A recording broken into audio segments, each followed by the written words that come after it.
Disclaimer: the headquarters of the Order of the Phoenix may be found in J.K. Rowling's brain. Chapter 4. Crash! Tonks! Sorry! Filth! Scum! Mutant! Half-blood freak! How dare you befoul the House of Black! What the heck? Hermione said. She was listening to the Weasleys tell their tale when chaos broke out downstairs. She ran for the stairs, wanting to see what was causing some woman to scream blue murder at the top of her lungs. "Don't go down there," all three of the Weasley kids said. But Hermione didn't listen. Rushing to the front hall, she saw a strange sight. Mrs. Weasley was helping a young woman with pink hair off the floor. She appeared to have tripped over an ugly umbrella stand made from a troll's leg. But the source of the howling was, shockingly, a portrait of an old woman, looking mad and half senile, which had previously been hidden behind a set of curtains. She was screaming loud enough that she'd probably wake the whole street if it weren't for the Fidelis charm. "What was that?" Hermione screamed as Mrs. Weasley tried to wrangle the curtains. "Walburga Black!" the pink-haired woman yelled. "Tonks, help me!" Mrs. Weasley called. The pink-haired woman grabbed the other curtain, and Hermione did her best to help, but some kind of charm seemed to be forcing them open. "My name's Tonks," she said. It would have been in a conversational tone if she hadn't had to shout. "Don't let anyone tell you different. Pleased to meet you." "Thanks, I'm Hermione Granger." "Granger!" The portrait exploded with such force that Hermione, Tonks, and Mrs. Weasley were all thrown back against the opposite wall. "I know of you! Mudblood! Daughter of filth! Child of a whore! You have defiled these sacred halls! Creature! Remove this unwashed piece of—" "Creature, do not!" Hermione turned, and Sirius Black stomped into the front hall, past a very old house elf, who had raised his hand to Hermione with fingers poised to snap. Hermione had once seen Dobby throw Lucius Malfoy down a flight of stairs that way, so she could guess that it was good Sirius stopped him. Sirius managed to force the curtains back together, and the screaming mercifully stopped. "Wow, I don't think I've ever been insulted like that," Hermione muttered. Sirius turned around with a flip of his long hair and smiled at her. "Hello, Hermione," he said. "I see you've met my mother."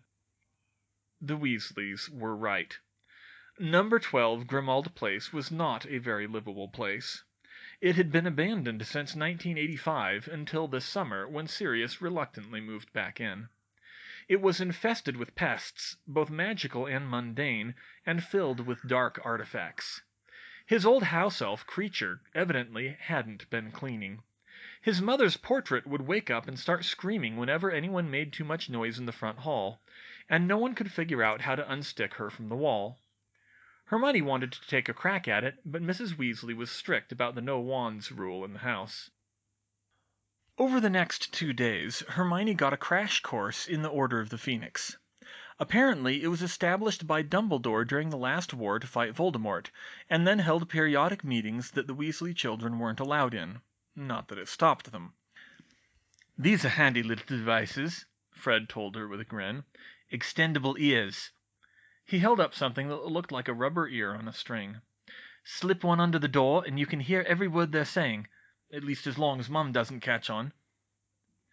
Several Order members were Aurors who were going behind the minister's back to fight a war he denied was happening.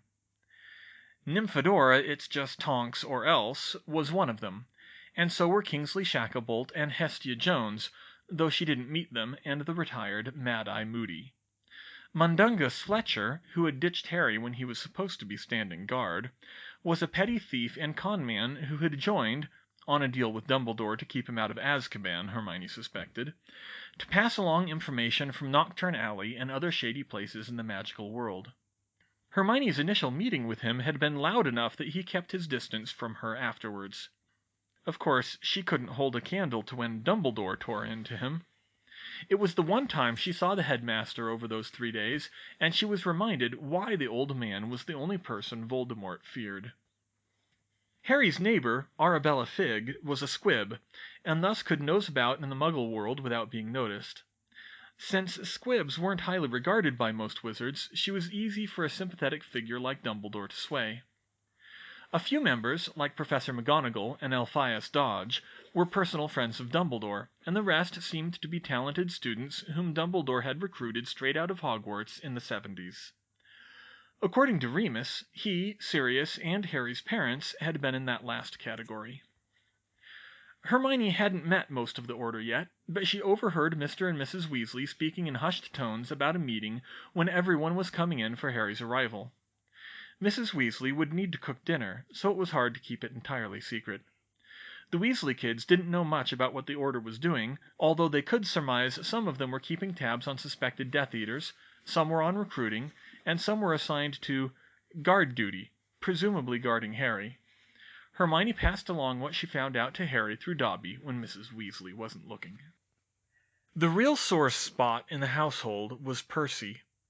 Mr. and Mrs. Weasley's third son had been run through an inquiry at the ministry after Barty Crouch Sr. was murdered by his own son.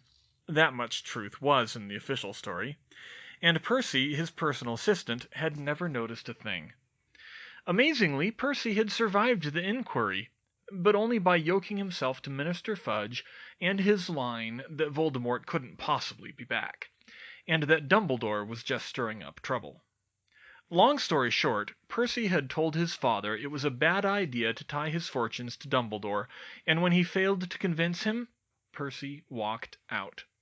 Apparently, he'd said a lot of nasty things about his father, too. It was ugly. Mrs. Weasley started crying every time Percy was mentioned, so everyone tried not to bring it up. Finally, Thursday evening arrived, and Remus and Moody went out to get Harry. The twins had had no luck figuring out how he was coming, but Hermione didn't think it was that important. This turned out to be optimistic. Hermione rushed down to the front hall as soon as she heard Harry arrive to help clear up any problems he might cause, like telling people she'd been in touch with him. She stood on the stairs so she wouldn't be in the way, and she would have been, for it was more than just Remus and Moody. No fewer than 9 witches and wizards entered the house behind Harry. Hermione was just in time to hear Bill quip, "Mad-Eye didn't make you come via Greenland, did he?" "He tried to," Tonks grumbled. "Greenland?" Hermione said in confusion. "How did you get here, Harry?" "We flew," Harry said, waving to her. "Moody had us going all over the place to make sure we weren't followed." "You flew brooms from Surrey?" she said incredulously. "10 of you? How were you not seen?" "Disillusionment, I think it was called." "Wouldn't it have been easier to take the night bus?" "And have that shunpike brat blabbing it all over Britain? Ha!" Moody growled. "You'll need to think clearer than that, kid." "What about the Flume Network? Muggle train? A car?" she pressed. Remus stepped in before Moody could criticize her again. "There are ways to watch those, too. When you have both the Ministry and Voldemort on the lookout for you, you want to be careful about that kind of thing. Disillusioned brooms was the most discreet way to do it." She looked at the 9 escorts again. Fellowship of the Ring much? "And it took 9 of them to do it?"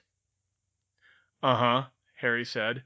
"They said they were the advance guard. I think there was a rear guard, too, but I didn't see them." "All that work? I wish I'd known. I could have sent Dobby to fetch you and saved them the trouble. It would have been safer, too. Do they really think that you're in that much danger?" "Better safe than sorry, lass," Moody said. "Constant vigilance!" Bang! "Intruders! Blood traitors and thieves!" "Alistair!" Mrs. Weasley yelled. "Stop doing that! Is this what you call constant vigilance?" Harry and Hermione stared at the scene for a while. "It's good to see you, Harry," Hermione said.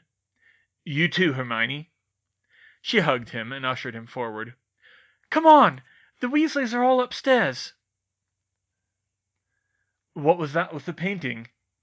"She's Sirius's mother." "His mother?" Harry said incredulously. "I think I understand why he ran away from home now."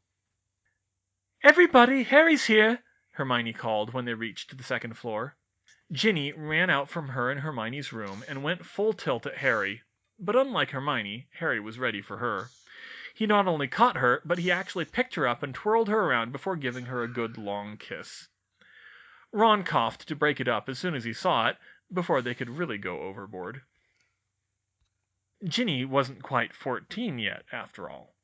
Still, they stayed close in each other's arms. "I missed you so much, Harry," Ginny said softly. "I missed you too, Ginny. I got Hermione's letter the other day." "Oh, good. You're not mad, are you?" "No, I'm just glad you two wrote to me like I wasn't a child. I would have gone spare without that." "Oi, we're right here, you know," Ron called.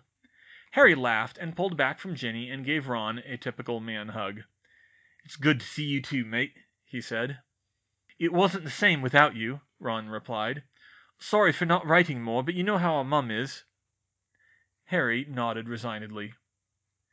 Ginny, who still had a grip on his arm, got an idea, leaned towards him, and whispered in his ear, "Harry, yell at me."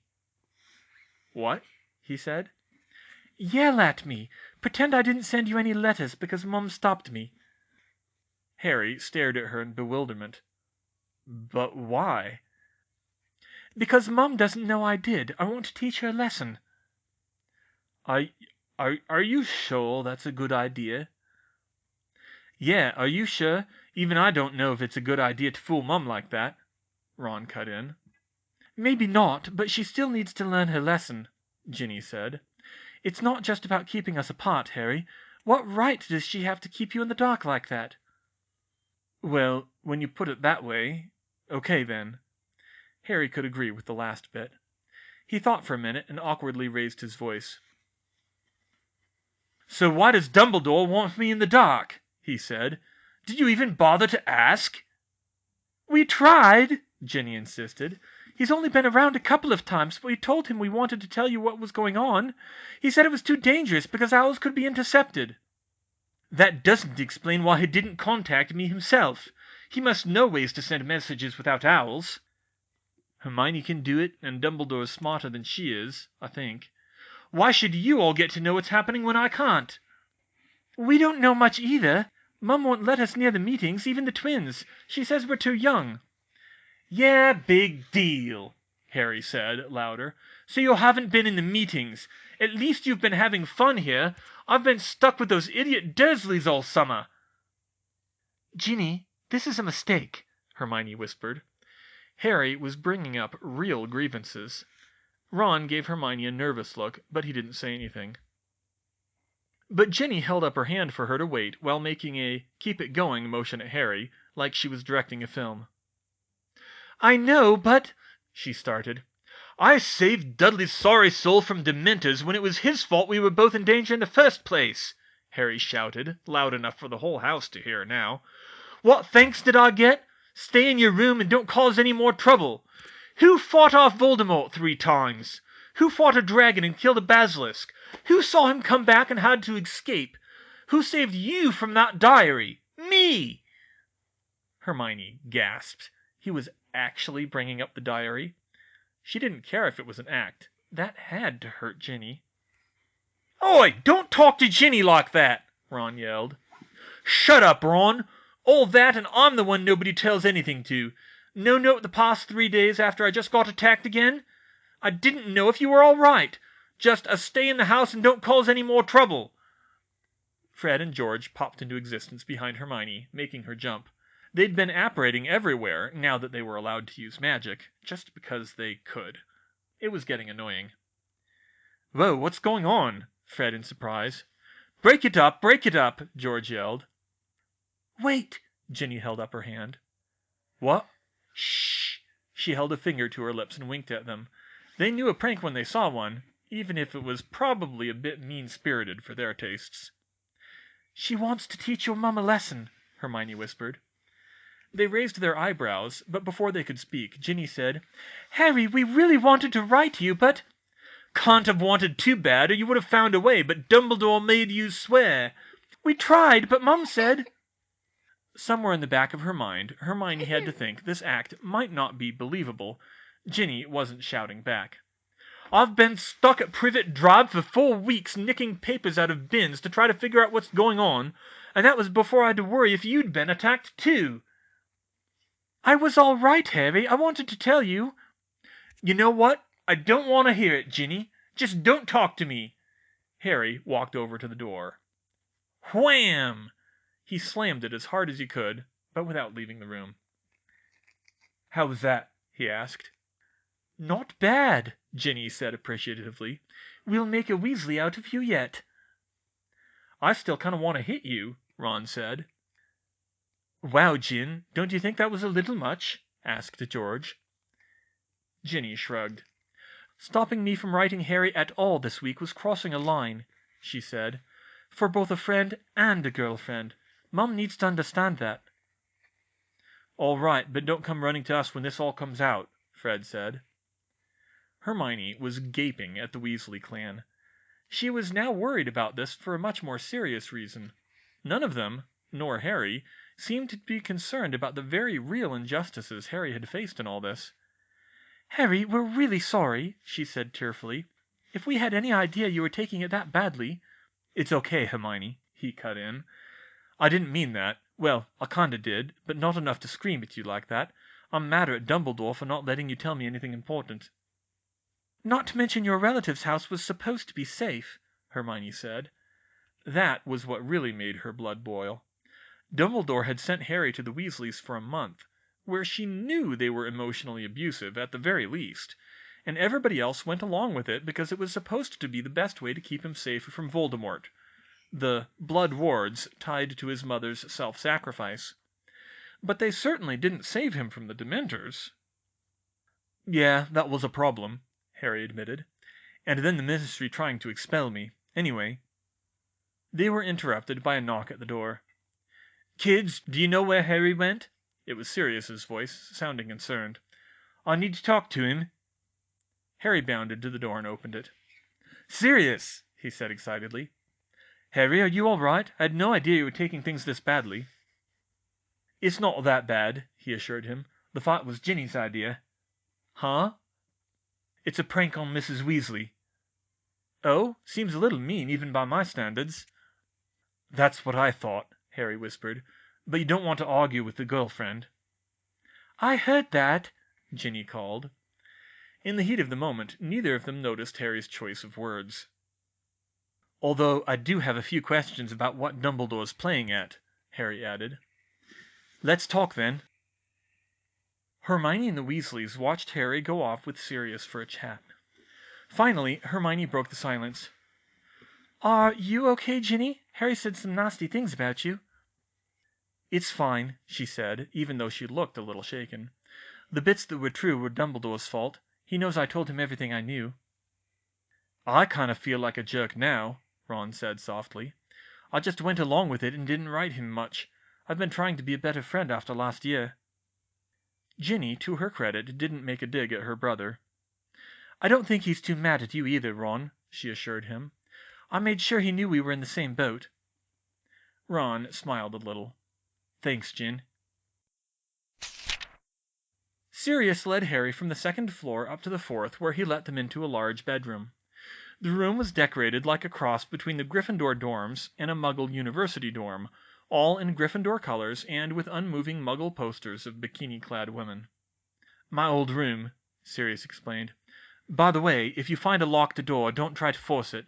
It means the room is unsafe to enter. You're lucky we got the place cleaned up as much as we did so you can kip with Ron. When we first got here, we had to have me, Remus, and all three of the boys camping out in the kitchen.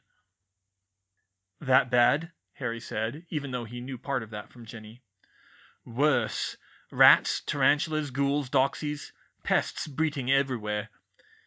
That's what happens when a magical house is abandoned. Anyway, how are you doing? I know you sounded pretty mad in your letter about the Dementors. I just want to know why you didn't write again, Harry said. He tried to be calm about it, but an edge crept back into his voice. I wanted to, pup. I almost did, but Dumbledore said it was safer not to let any owls near you, just in case that's how the Dementors found you. And Ginny told me she got a message through to you, so I let it go. Yeah, she had to go through Hermione, 'cause her mum wouldn't let her write to me. For what it's worth, I'm sorry I wasn't more open with you this summer, Harry, Sirius said. I think Dumbledore was right about this week, but it was wrong to keep you so out of the loop. I've been worried you'd get antsy and do something Stupid, Harry offered. I was going to say reckless. I never imagined you'd get attacked on Privet Drive, though, much less by Dementors. Yeah, what were they doing there? I don't know, and neither does Dumbledore, which is the scary part. Voldemort used Dementors last time, but we thought they were still under Ministry control. Something doesn't smell right about this. Harry just nodded and changed the subject.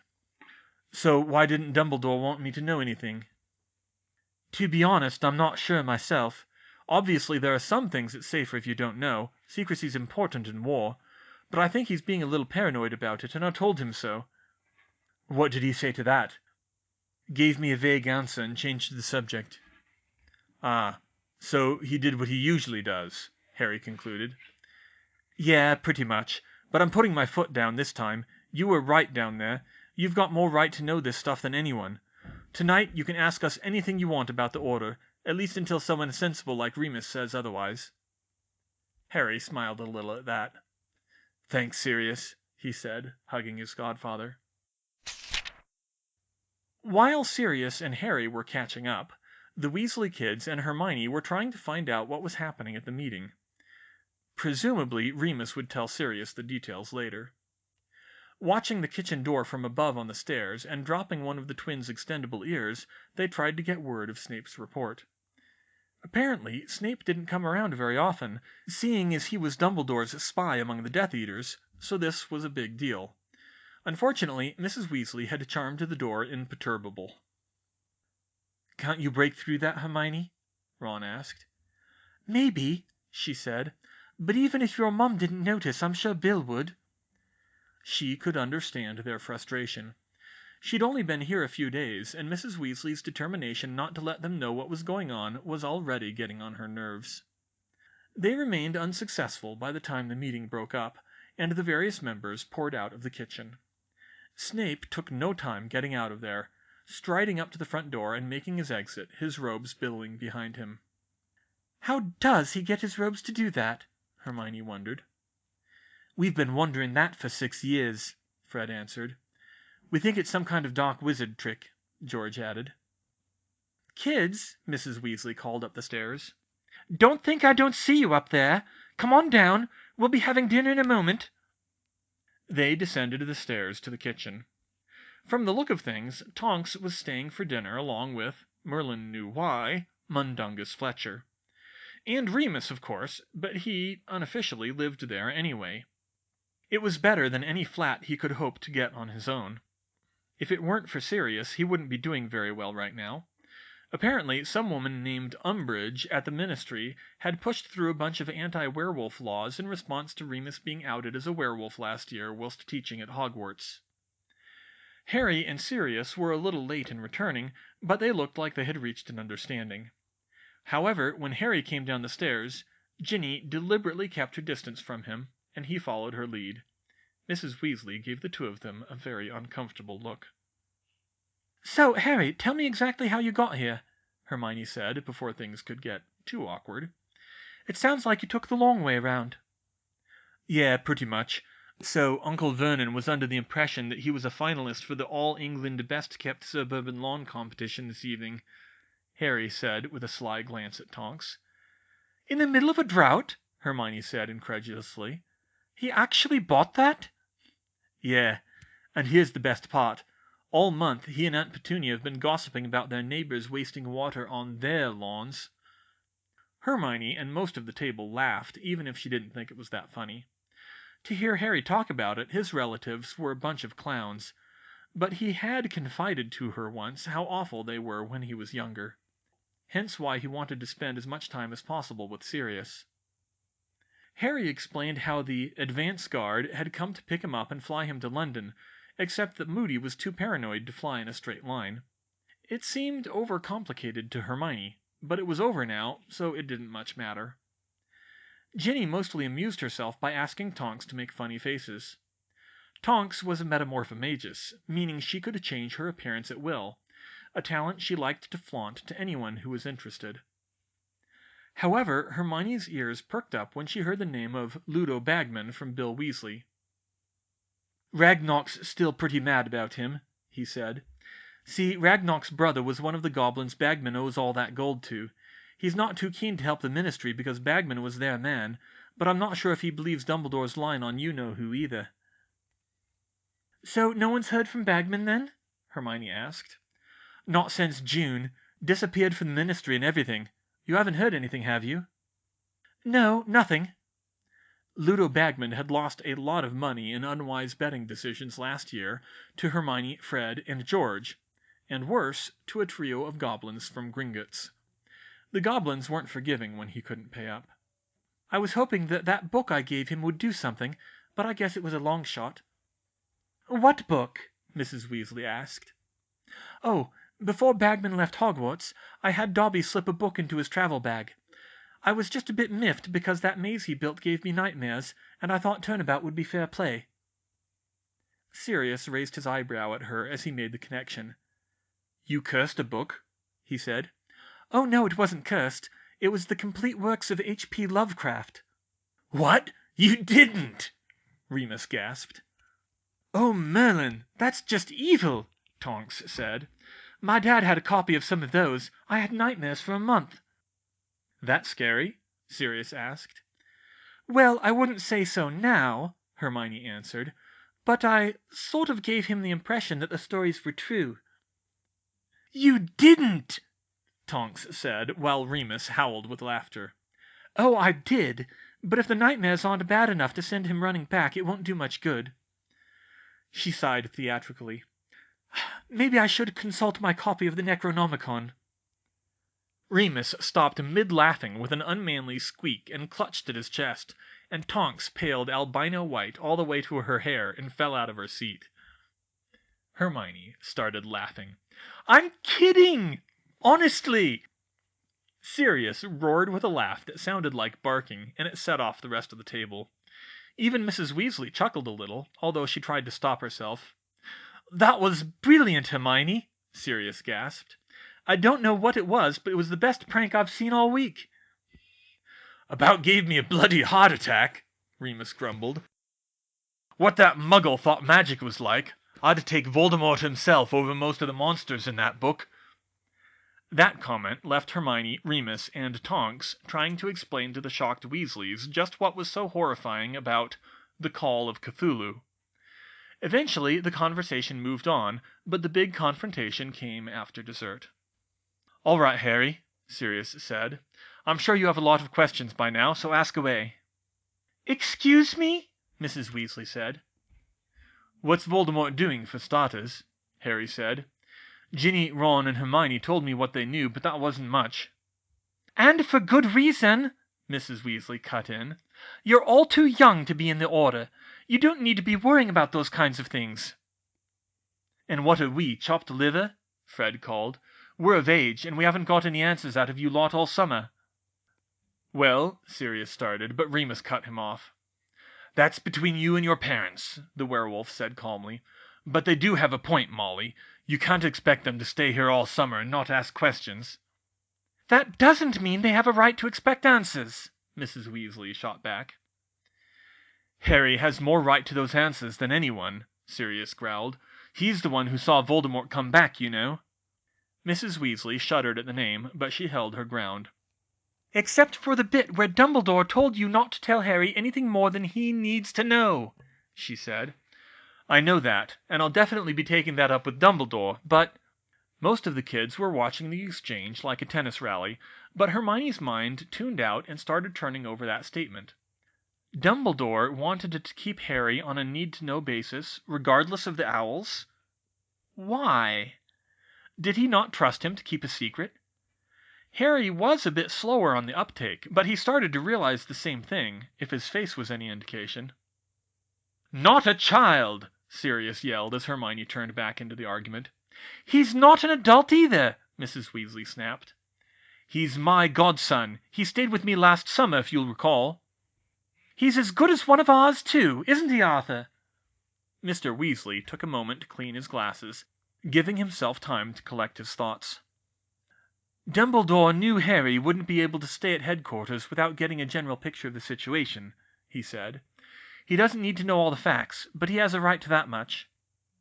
"He's too young, Arthur," she said sadly. "All of them are. They shouldn't have to worry." "You're not going to stop us worrying, Mrs. Weasley," Hermione interrupted. She had to agree with Harry and Sirius. Under the circumstances, they really ought to know. "Harry's the one Voldemort keeps trying to kill, and we're all his best friends.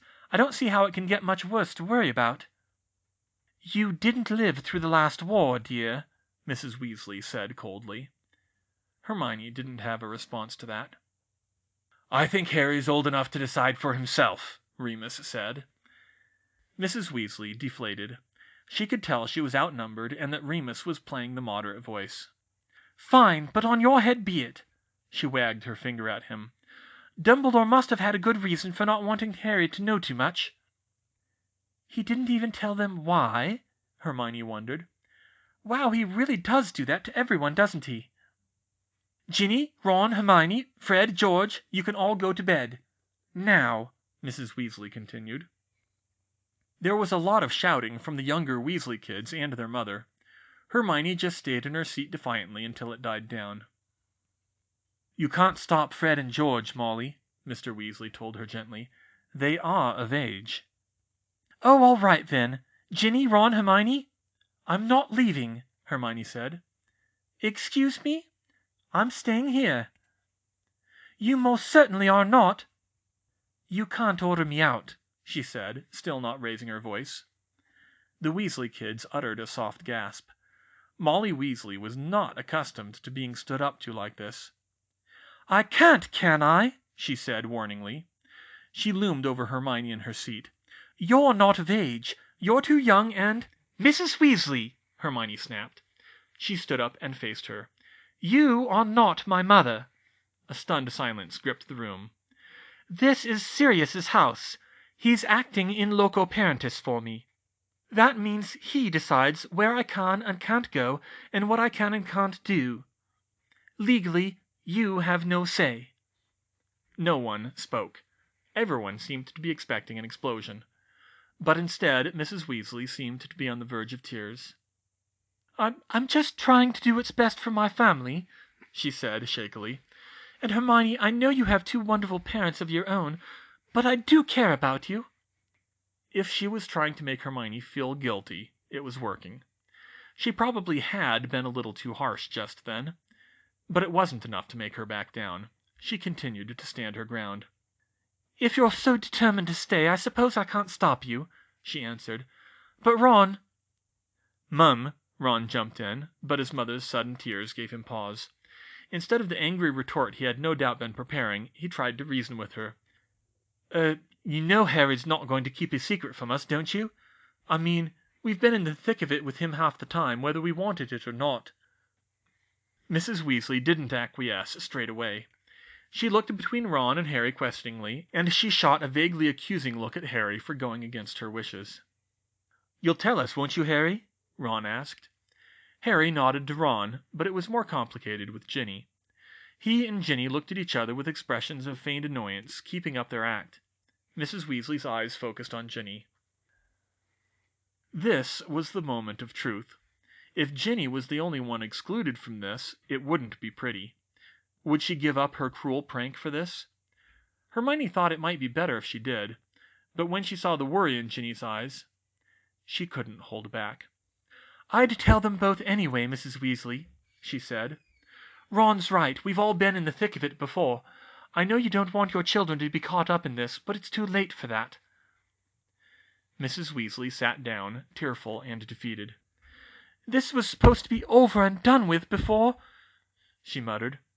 "Very well, I suppose I can't deny it." Mr. Weasley scooted over and put his arm around her. "It'll be all right, Molly," he whispered. With that settled, albeit painfully, Sirius and Remus explained what the Order knew about Voldemort's movements. Voldemort hadn't killed anyone in the month since he came back, nor made any other overt moves.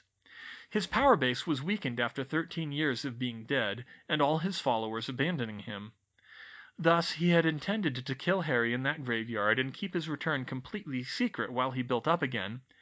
But now, the best he could do was lie low and take advantage of the Ministry's denial of his return. That had been a very lucky stroke for him, which only made Hermione and Harry resent the Ministry more.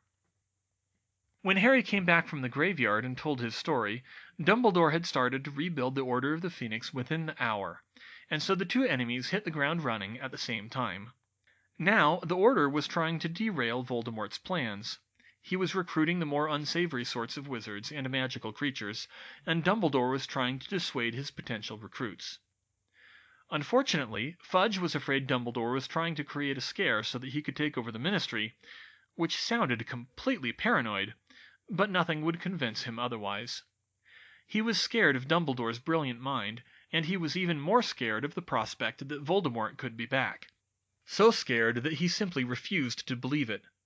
It was Fudge's maneuvering that forced Dumbledore out of the Wizengamot and the ICW, and his influence that made the Daily Prophet run all those stories discrediting Dumbledore and Harry.